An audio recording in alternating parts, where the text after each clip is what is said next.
Hey guys, माहौल जबरदस्त शानदार sir. Reverse charge mechanism and electronic commerce operator section number 95 वाला सरकार हम पढ़ते इस सेशन के अंदर chapter number 7 sir. Reverse charge mechanism is covered in section number 93 and 94 of the CGST act and section number 95 cover करता है eco के प्रोविजन को एंड सेम सेक्शन नंबर 53 54 है आईजीएसटी का and section number 55 of the IGST is for electronic commerce operator in case of interested supply. Okay, तो sir सबसे पहली बात सेक्शन नंबर 9 सबसेक्शन 3 और सेक्शन नंबर 9 सबसेक्शन 4 सर क्या कहता है यहां पर recipient will be liable to pay tax and all the provisions of the act will apply as if recipient is the person liable to pay tax to the government directly. और recipient tax अगर pay करता है government को तो उसको बोलते हैं reverse charge mechanism. सबसे पहले बुक के अंदर दिया हुआ है सेक्शन नंबर 9(4), हम छोटा सा सेक्शन है वो हम पढ़ लेते हैं। यहां बोला है कि गवर्नमेंट के पास पावर है कि वो चाहे तो कुछ कैटेगरी ऑफ रजिस्टर्ड पर्सन को नोटिफाई कर सकते हैं कि उन्होंने अगर अनरजिस्टर्ड पर्सन से सर अनरजिस्टर्ड पर्सन से नोटिफाइड कैटेगरी ऑफ गुड्स और सर्विस अगर परचेज करी है, किसने? रजिस्टर्ड पर्सन ने, जो नोटिफाइड है, notified category of registered person ने अनरजिस्टर्ड पर्सन से नोटिफाइड कैटेगरी ऑफ गुड्स और सर्विस अगर परचेज करी तो ऐसे केस में रेसिपिएंट जो रजिस्टर्ड है वो लायबल होगा टैक्स पे करने के लिए अंडर रिवर्स चार्ज मैकेनिज्म। और एट प्रेजेंट एक ही पर्सन नोटिफाइड है, वो है प्रमोटर बिल्डर, जिसको हम बोलते हैं कॉमन सेंस में, वो लायबल है सेक्शन नंबर 9 सबसेक्शन 4 के केस में। और सेक्शन नंबर 9 सबसेक्शन 4 में कुछ सप्लाईज नोटिफाइड करी और बोल दिया क्या ये सप्लाईज अगर बिल्डर ने अनरजिस्टर्ड पर्सन से परचेज करी है तो उस बिल्डर प्रमोटर को रिवर्स चार्ज मैकेनिज्म में टैक्स पे करना पड़ेगा गवर्नमेंट को डायरेक्टली। पहला है क्या? सीमेंट, सेकंड है कैपिटल गुड्स। ध्यान दीजिएगा बेटा, सीमेंट और कैपिटल गुड्स अगर उसने एक भी रुपए का परचेज किया अनरजिस्टर्ड पर्सन से, किसने? बिल्डर जो जीएसटी में रजिस्टर्ड है उसने, तो रिवर्स चार्ज में उस बिल्डर को टैक्स पे करना पड़ेगा रिवर्स चार्ज मैकेनिज्म में गवर्नमेंट को डायरेक्टली सर, जिसको बोलते हैं टेक्निकल टर्म में प्रमोटर। और सर यहां लिखा है क्या गवर्नमेंट ने क्या किया, टैरिफ में जो नोटिफिकेशन दे रखा है वहां पर लिखा हुआ है क्या बिल्डर जो प्रोजेक्ट बनाता है उसको साल भर में जो भी परचेज करना है उसका एटलीस्ट 80% रजिस्टर्ड लोगों से परचेज करना होगा गुड्स या सर्विसेज। पर अगर उसने गुड्स और सर्विसेज 80% से कम सर रजिस्टर्ड लोगों से परचेज किया, मतलब टोटल जो उसकी परचेज है उसका 80% से भी कम परचेज है किससे? रजिस्टर्ड पर्सन से। तो ऐसे केस में जितना शॉर्टफॉल हो रहा है, मान लो सर 78% उसने परचेज किया रजिस्टर्ड से, बाकी 22% पे क्या परचेज किया उसने किससे? अनरजिस्टर्ड से। तो 2% जो शॉर्टफॉल है उतने 2% परचेजेस पे उसको रिवर्स चार्ज मैकेनिज्म में बिल्डर को टैक्स पे करना पड़ेगा। अच्छा हाँ, ध्यान दीजिएगा बेटा, sir transfer of development right, long term lease, इस पे तो वैसे भी रिवर्स चार्ज में बिल्डर को ही टैक्स पे करना होता है। हम आगे पढ़ने वाले सेक्शन 93 में, इसलिए उसको छोड़ के बाकी जो भी इनवर्स सप्लाई इसने लिया है, जो टैरिफ में नोटिफाई किया इन्होंने, सर उसका मिनिमम लिमिट इन्होंने फिक्स किया 80% जो भी कम होगा और 80% जो शॉर्टफॉल होगा सर, अगर एटलीस्ट 80% तो इसको रजिस्टर्ड से परचेज करना ही करना, उसमें जो शॉर्टफॉल होगा उस पर बिल्डर को रिवर्स चार्ज मैकेनिज्म में टैक्स पे करना पड़ेगा। भारत माता की जय। ये सेक्शन 9(4) खत्म होता है। अब सेक्शन 9 सबसेक्शन 3 बोलता है गवर्नमेंट के पास पावर है कि वो चाहे तो कुछ गुड्स और सर्विसेज बोथ को नोटिफाई कर सकते हो। नोटिफाई करके बोल सकते हैं कि इन नोटिफाइड गुड्स और सर्विसेज के केस में recipient will be liable to pay tax to the government directly sir. और रेसिपिएंट अगर लायबल है तो all the provisions of the act will apply on the recipient as if he is the person liable to pay tax to the government directly. और at present कुछ goods भी notified है, कुछ services भी notified है, पर goods कौन कौन सी वो आपके सिलेबस में नहीं आता है, इसलिए हम केवल सर्विसेज की लिस्ट पढ़ रहे हैं। सर सर्विसेज में कौन कौन सा? सबसे पहला मैंने दे रखा है जीटीए, गुड्स ट्रांसपोर्ट एजेंसी। ध्यान दीजिएगा बेटा, sir in case of GTA दिल थाम के सुनेंगे बेटा बात को। गुड्स ट्रांसपोर्ट एजेंसी के केस में जीटीए को ऑप्शन दिया कि आपको 5% टैक्स पे करने वाला ऑप्शन लेना है या 12% टैक्स पे करने वाला ऑप्शन लेना है। अगर 12% टैक्स पे करने वाला ऑप्शन लिया है जीटीए ने तो ऐसे केस में कोई रिवर्स चार्ज नहीं है। फॉरवर्ड चार्ज मैकेनिज्म में जीटीए को खुद को टैक्स पे करना पड़ेगा और उसने जो भी इनवर्ड सप्लाई लिया है, भले ट्रक परचेज किया, जो भी परचेज किया है, उन सबका उसको आईटीसी मिलता है। पर अगर उसने 5% टैक्स वाला ऑप्शन लिया है तो ऐसे केस में रिवर्स चार्ज लगेगा। पर ध्यान दीजिएगा बेटा, ध्यान से, अगर जीटीए ने जो सर्विसेज दी है ये इन 7 स्पेसिफाइड कैटेगरी ऑफ पर्सन को सर्विस दी है तो ही टैक्स लगेगा। पहली बात तो ये, इन 7 स्पेसिफाइड कैटेगरी ऑफ पर्सन के अलावा किसी और को सर्विस दी तो टैक्स एग्जेम्प्ट है। भले उसने 12% वाला ऑप्शन लिया या 5 वाला लिया, कोई फर्क नहीं पड़ता। इन 7 स्पेसिफाइड कैटेगरी ऑफ पर्सन को अगर सर्विस दी है तो ही टैक्स लगेगा। अब अगर 5% वाला ऑप्शन लिया तो तो रिवर्स चार्ज में रेसिपिएंट खुद टैक्स पे करेगा और 12 वाला ऑप्शन लिया तो जीटीए खुद टैक्स पे करेगा। अब सर ये 7 स्पेसिफाइड कैटेगरी ऑफ पर्सन कौन कौन से? First, registered factory under factories act, cooperative society registered under societies act, sir body corporate, partnership firm whether registered और not, including sir AOP, then any casual taxable person, और उसके बाद any casual taxable person जो registered है GST में, and उसके बाद last आता है क्या? Any person who is registered in GST. अगर जो पर्सन फ्रेट पे कर रहा है, जो पर्सन फ्रेट पे कर रहा है या फ्रेट पे करने के लिए लायबल है, उसको बोलते हैं रेसिपिएंट ऑफ सर्विस। सर जो पर्सन फ्रेट पे कर रहा है या फ्रेट पे करने के लिए लायबल है वो इन 7 स्पेसिफाइड कैटेगरी ऑफ पर्सन में अगर कवर है तो ऐसे केस में जीएसटी लगेगा, अदरवाइज जीएसटी एग्जेम्प्ट है। और वहां अगर 12% वाला ऑप्शन लिया तो जीटीए खुद टैक्स पे करेगा, 5% वाला ऑप्शन लिया तो रिवर्स चार्ज में रेसिपिएंट टैक्स पे करेंगे sir to the government directly. पर हाँ, अगर रेसिपिएंट जीएसटी में रजिस्टर्ड है, 5% वाला ऑप्शन लिया जीटीए ने तो ऐसे केस में रिवर्स चार्ज में रेसिपिएंट टैक्स पे करेगा अगर वो रजिस्टर्ड तो। पर अगर रेसिपिएंट ये गवर्नमेंट डिपार्टमेंट है या establishment of the central government या स्टेट गवर्नमेंट या यूनियन टेरिटरी है या लोकल अथॉरिटी है, गवर्नमेंटल एजेंसी है जो जीएसटी में रजिस्टर्ड है only for the purpose of payment of TDS पे करने के लिए सर ये जीएसटी में रजिस्टर्ड है, अदरवाइज ये जीएसटी में लायबल फॉर रजिस्ट्रेशन नहीं है। ऐसे लोगों को जीटी ने अगर सर्विस दी तो वो भी सर्विस क्या है, एग्जेम्प्ट है। भले उसने 12% वाला ऑप्शन लिया, 5% वाला ऑप्शन लिया, कोई फर्क नहीं पड़ता, जीएसटी क्या है, एग्जेम्प्ट है। अगर रेसिपिएंट कौन है, ये गवर्नमेंट डिपार्टमेंट वगैरह है जो केवल जीएसटी में टीडीएस के पर्पज के लिए रजिस्टर्ड है तो बेटा क्लियर डन, ये जीटी वाला पॉइंट खत्म होता है। अब आइए क्या एडवोकेट, सर आर्बिट्रल ट्रिब्यूनल या एडवोकेट भले ही सीनियर एडवोकेट हो, नॉर्मल एडवोकेट हो, फॉर्म ऑफ एडवोकेट हो, कोई फर्क नहीं पड़ता, या फिर सर आर्बिट्रल ट्रिब्यूनल हो अगर रेसिपिएंट बिजनेस एंटिटी है, रेसिपिएंट अगर बिजनेस एंटिटी है जिसका aggregate turnover during the preceding financial year was more than threshold limit for registration, तो ऐसे केस में जीएसटी लगेगा।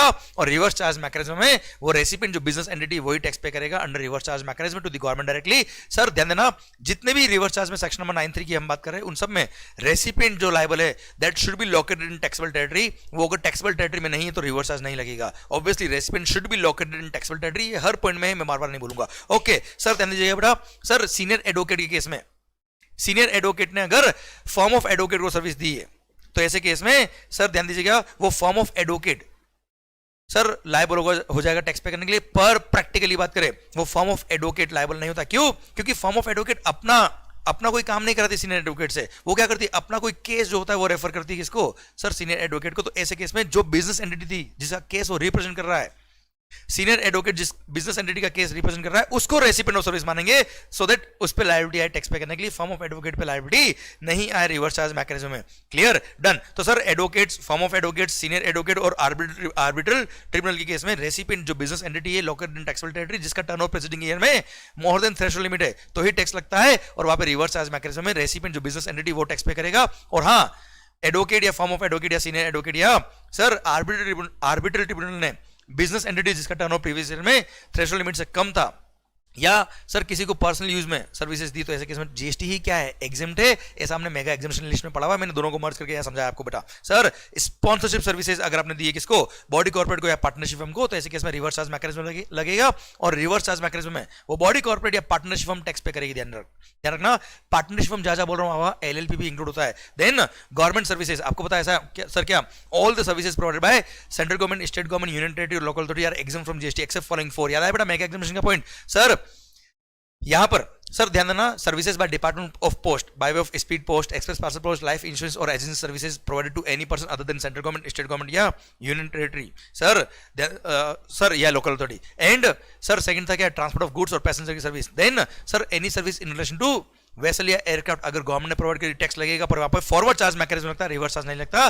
पर इसके अलावा कोई भी सर्विस दी है गवर्नमेंट ने किसको, बिजनेस एंटिटी को, तो टैक्स लगेगा वो भी रिवर्स चार्ज मैकेनिज्म में लगेगा और वो बिजनेस एंटिटी टैक्स पे करेगा रिवर्स चार्ज मैकेनिज्म में। पर अगर गवर्नमेंट ने सर्विस दी कौन सी, रेंटिंग ऑफ इमूवेबल प्रॉपर्टी की बेटा, किसको, बिजनेस एंटिटी को, तो वहां रिवर्स चार्ज है कि नहीं है उसके लिए आपको ये पॉइंट समझना पड़ेगा। यहां लिखा है क्या, अगर renting of immovable property service दी है किसने, गवर्नमेंट ने, किसको, बिजनेस एंटिटी को, तो वहां पर अगर देखना पड़ेगा अगर वो बिजनेस एंटिटी जीएसटी में रजिस्टर्ड है तो ऐसे केस में सर वो बिजनेस एंटिटी टैक्स पे करेगा। और बिजनेस एंटिटी अगर जीएसटी में रजिस्टर्ड नहीं है तो फॉरवर्ड चार्ज मैकेनिज्म में गवर्नमेंट खुद टैक्स पे करेगा। पर हां, ये पोस्ट वाली सर्विस और ये ट्रांसपोर्ट ऑफ गुड्स और पैसेंजर वाली सर्विस और service in relation to vessel aircraft और रेंटिंग ऑफ इमूवेबल प्रॉपर्टी के अलावा कोई भी सर्विस अगर गवर्नमेंट ने दी किसको, बिजनेस एंटिटी को, तो वहां रिवर्स चार्ज मैकेनिज्म में वो रेसिपिएंट ही टैक्स पे करेगा गवर्नमेंट को डायरेक्टली बेटा।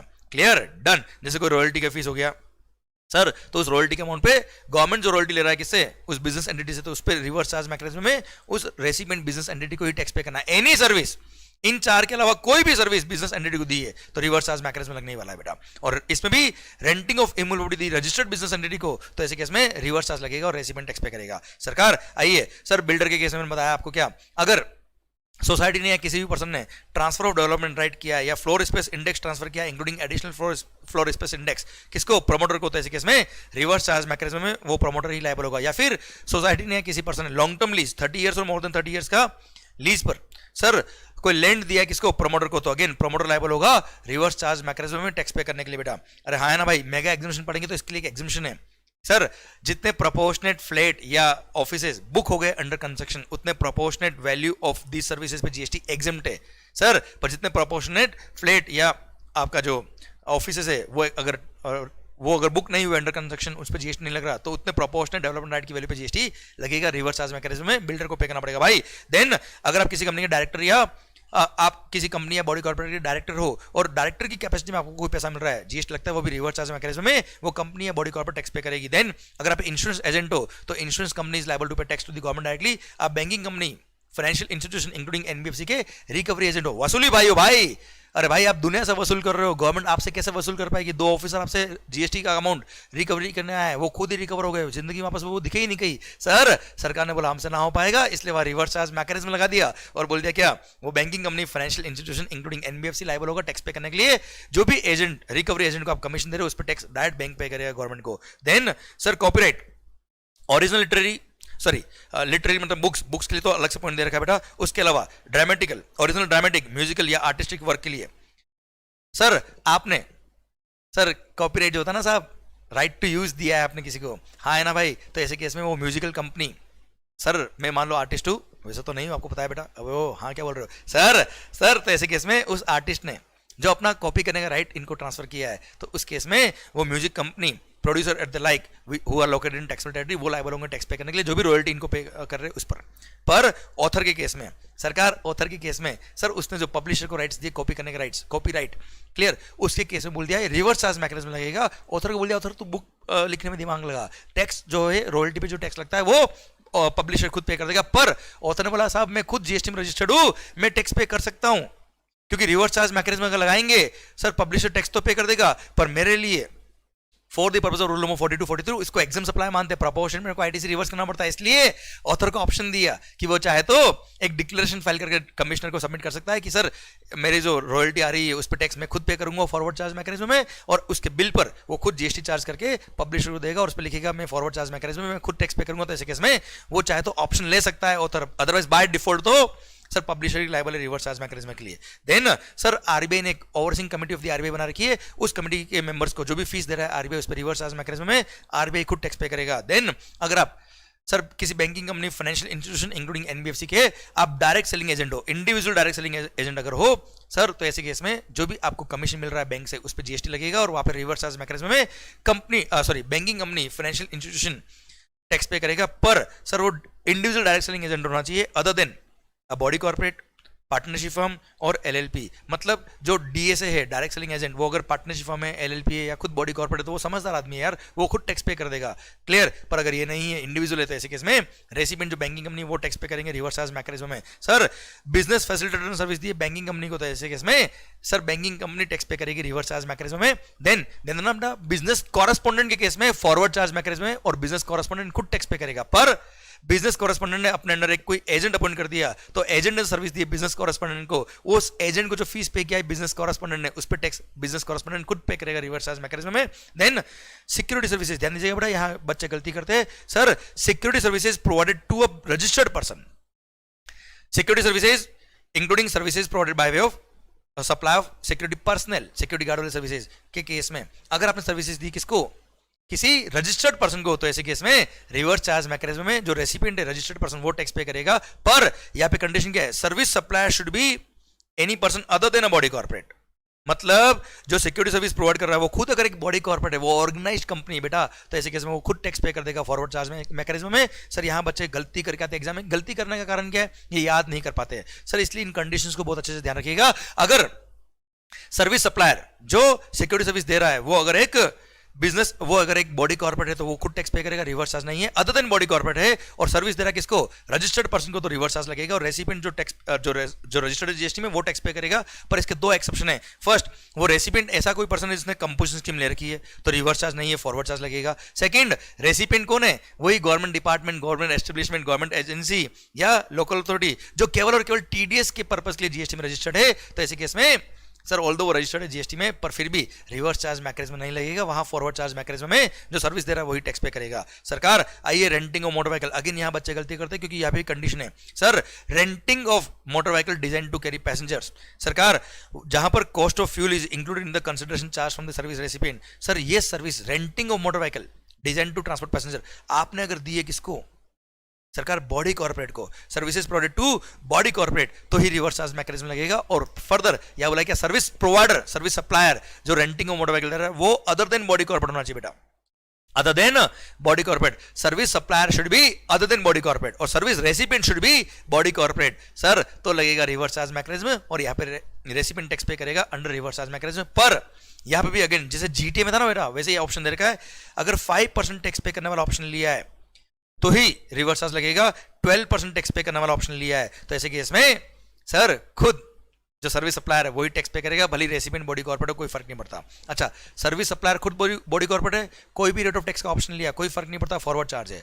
Sir service supplier other than body corporate है, रेसिपिएंट बॉडी कॉर्पोरेट है तो रिवर्स चार्ज है, और वो भी कब, अगर 5% टैक्स वाला ऑप्शन लिया है तो वो बिल पे कुछ भी टैक्स चार्ज नहीं करेगा, ध्यान रखना बेटा। Clear, done. सरकार लास्ट क्या, lending of securities. Lending of securities अगर आपने किया है तो लेंडर जिसने सिक्योरिटीज लैंड करी है थ्रू ऑथराइज इंटरमीडियरी, ऐसे केस में जो बोरोवर है सर्विस रेसिपिएंट वो टैक्स पे करेगा रिवर्स चार्ज मैकेनिज्म में। सरकार ये रेंटिंग मोटर व्हीकल को क्लेरिफाई करने के लिए सर्कुलर भी आया था जिसके बारे में हम ऑलरेडी बात कर चुके हैं कि सर अगर 5% टैक्स पे करने वाला ऑप्शन लिया है तो ही चेक करना रिवर्स चार्ज है कि नहीं। 12% टैक्स पे करने वाला ऑप्शन लिया तो डायरेक्ट फॉरवर्ड चार्ज मैकेनिज्म में सप्लायर ही लायबल है। 5% में अगर सर्विस सप्लायर बॉडी कॉर्पोरेट है, दिमाग खराब करना ही मत, फॉरवर्ड चार्ज लगेगा, रिवर्स चार्ज नहीं लगेगा। Supplier other than body corporate है, रेसिपिएंट अगर बॉडी कॉर्पोरेट है तो ही रिवर्स चार्ज है, recipient other than body corporate तो फॉरवर्ड चार्ज बेटा। Clear, done. सर जीटीए का मैं ऑलरेडी आपको बता चुका हूं, सर 12% वाला ऑप्शन लिया है तो सर ऐसे केस में फॉरवर्ड चार्ज मैकेनिज्म है। सर पर ध्यान देना 5% वाला ऑप्शन लिया तो रिवर्स लगता है, पर रेसिपिएंट अगर उन 7 स्पेसिफाइड कैटेगरी ऑफ पर्सन के अलावा कोई और है तो सर भले ही 12% वाला ऑप्शन हो या 5 वाला ऑप्शन हो, हमेशा ही जीएसटी क्या है, एग्जेम्प्ट है। क्लियर, 5% वाला ऑप्शन लिया, रेसिपिएंट अगर वो स्पेसिफाइड कैटेगरी में है तो रिवर्स चार्ज लगेगा, अदरवाइज फॉरवर्ड चार्ज है बच्चा। Clear, done. अच्छा, आईजीएसटी एक्ट में 2 सर्विसेज एडिशनल है, जो हमने सर्विसेज पढ़ी वो सब आईजीएसटी एक्ट में भी रिवर्स चार्ज है, पर 2 एडिशनल सर्विसेज है, those are relating to interstate only, import of service से रिलेटेड है, इसलिए यहाँ पे अलग से दे रखी है। फर्स्ट, अगर आपने कोई सर्विस ऐसे किसी पर्सन से ली जो आउट ऑफ इंडिया में है और आप इंडिया में हो, आपने अगर सर्विस ली तो रिवर्स चार्ज मैकेनिज्म में रेसिपिएंट को टैक्स पे करना पड़ेगा, इंपोर्टर जो होगा उसको टैक्स पे करना पड़ेगा। पर सर आपने अगर ओआईडीआर सर्विस ली है, क्या ली बेटा, ओआईडीआर सर्विस ली है आउट ऑफ इंडिया से इंडिया में, और रेसिपिएंट जो है वो जीएसटी में रजिस्टर्ड नहीं है, उसको बोलते हैं नॉन टैक्सेबल ऑनलाइन रेसिपिएंट, तो ऐसे केस में रिवर्स चार्ज नहीं लगेगा, फॉरवर्ड चार्ज मैकेनिज्म में ओआईडीआर सर्विस सप्लायर ही टैक्स पे करेगा। सेकंड, अगर आउट ऑफ इंडिया से कोई गुड्स इंडिया में आ रहा है by vessel, sir transport of goods by shipping company जो आउट ऑफ इंडिया है बेटा, sir services supplied by person located in non taxable territory by way of transport of goods by vessel. Sir out of India से by vessel goods India में आ रहा है तो जो शिपिंग कंपनी है वो अगर मान लो आउट ऑफ इंडिया की सिंगापुर शिपिंग कंपनी, सर तो ऐसे केस में जो इंपोर्टर ऑफ गुड्स है, I repeat importer of goods वो ही टैक्स पे करेगा, भले ही freight sir out of India से जो गुड्स एक्सपोर्ट कर रहा है वो पे कर दे, उससे कोई फर्क नहीं पड़ता। रेसिपिएंट ऑफ सर्विस भले आउट ऑफ इंडिया का हो भले इंडिया का हो, कोई फर्क नहीं पड़ता, इंपोर्टर ऑफ गुड्स जो है उस फ्रेट पे जीएसटी पे करेगा under reverse charge mechanism. Sir ये section number 5 subsection 4 IGST act में जो एडिशनल 2 पॉइंट थे वो भी तुम्हें समझा दिया, 5-3 सॉरी। क्लियर, तो इसी के साथ सेक्शन नंबर 9-3, 9-4, 5-3, 5-4 खत्म होता है। अब आ रहा है क्या, ईसीओ। सेक्शन नंबर 9 सबसेक्शन 5 बोलता है क्या, गवर्नमेंट के पास पावर है कि वो चाहे तो कुछ सर्विसेज को नोटिफाई कर सकता है। सर्विसेज अगर नोटिफाई कर दी तो ऐसे केस में वो नोटिफाइड सर्विसेज अगर आपने इलेक्ट्रॉनिक कॉमर्स ऑपरेटर के थ्रू सप्लाई करी है तो ECO shall be treated as if ECO is the supplier of such services, और ईसीओ ही टैक्स पे करेगा, ईसीओ ही पे करेगा, और हाँ ईसीओ ही पे करेगा। सर 3 पॉइंट है, सर 3 पॉइंट क्या है बेटा, अगर eco is located in taxable territory तो ईसीओ टैक्स पे करेगा, ईसीओ को टैक्सेबल टेरिटरी में नहीं है पर उसका रिप्रेजेंटेटिव ऑफिस इंडिया में है तो वो टैक्स पे करेगा, वो भी नहीं है तो they will have to appoint a person in India who will pay tax on their behalf, क्योंकि सर उन सर्विस में तो ईसीओ ही पे करेगा, बात खत्म। ये तीनों पॉइंट थे सर। अब वो कौन कौन सर्विसेज नोटिफाइड है under section number 9 sub section 5? Sir जो सेक्शन नंबर 9(5) है सीजीएसटी का, वही सेक्शन नंबर 5(5) है आईजीएसटी का, अगर इंटरस्टेट सप्लाई है तो। Sir at present 4 services notified है। At present there are 4 services which are notified under section number 9(5).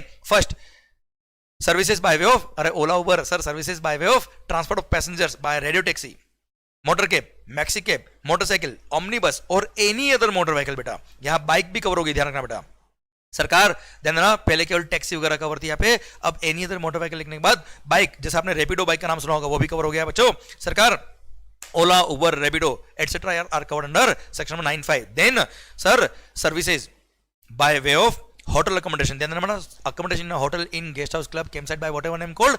पर यहां पर 9(5) तभी लगेगा if the service supplier is not liable to be registered under GST. मतलब अगर जो होटल सर्विस प्रोवाइड कर रहा है वो खुद अगर लायबल फॉर रजिस्ट्रेशन है तो वो खुद रजिस्ट्रेशन कराएगा, खुद टैक्स पे करेगा, वहां 9(5) नहीं लगेगा। Clear sir? Same way sir housekeeping services के such as carpenter, plumber etcetera, इनकी सर्विसेज पे भी 9(5) लगता है। पर अगर सर्विस सप्लायर जो कारपेंटर है, हाउसकीपिंग सर्विस सप्लायर है, वो खुद अगर जीएसटी में रजिस्टर्ड है या लायबल फॉर रजिस्ट्रेशन है तो ऐसे केस में सर 9(5) नहीं लगेगा। ऐसे केस में वो खुद ही लोग टैक्स पे करेंगे बेटा।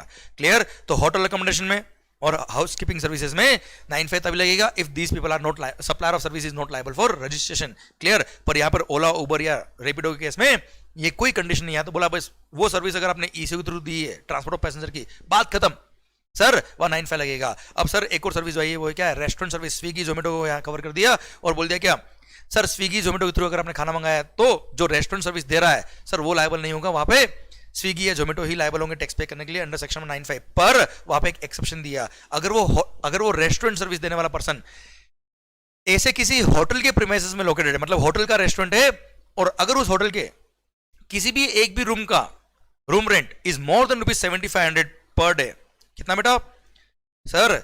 7,500 पर रूम पर डे और इक्विवेलेंट, उससे एक्सीड अगर उसका रूम रेंट है एक भी रूम का बेटा, पूरा मान लो होटल में 100 रूम है, एक भी यूनिट का अगर room rent exceeding ₹7,500 per day पर रूम है, तो ऐसे केस में उस होटल के अंदर जो रेस्टोरेंट है वो भले स्विगी जोमेटो के थ्रू खाना सप्लाई करे, वहां पे 9(5) नहीं लगेगा, वहां पे वो होटल वाला खुद टैक्स, वो रेस्टोरेंट खुद टैक्स पे करेगा। पर इसके अलावा जो भी रेस्टोरेंट है, रेस्टोरेंट हो गए, ईटिंग जॉइंट हो गए, सर भले वो रेस्टोरेंट वाला रजिस्टर्ड है नहीं है, पानीपुरी वाला है भाई, सैंडविच वाला है, सब इसमें कवर हो गए और स्विगी जोमेटो लायबल होंगे टैक्स पे करने के लिए। भारत माता की जय। ये सेक्शन में 9(5) भी खत्म होता है। अब सर अब इसी रेस्टोरेंट को जब इन्होंने 9(5) में कवर किया तब एक सर्कुलर भी इशू किया, वो भी हम देख लेते सर। सबसे पहली बात, अच्छा मैंने जो यहाँ पे मेन बात थी उसको हाईलाइट की हुई है जिससे आपको क्वेश्चन समझ में आएगा।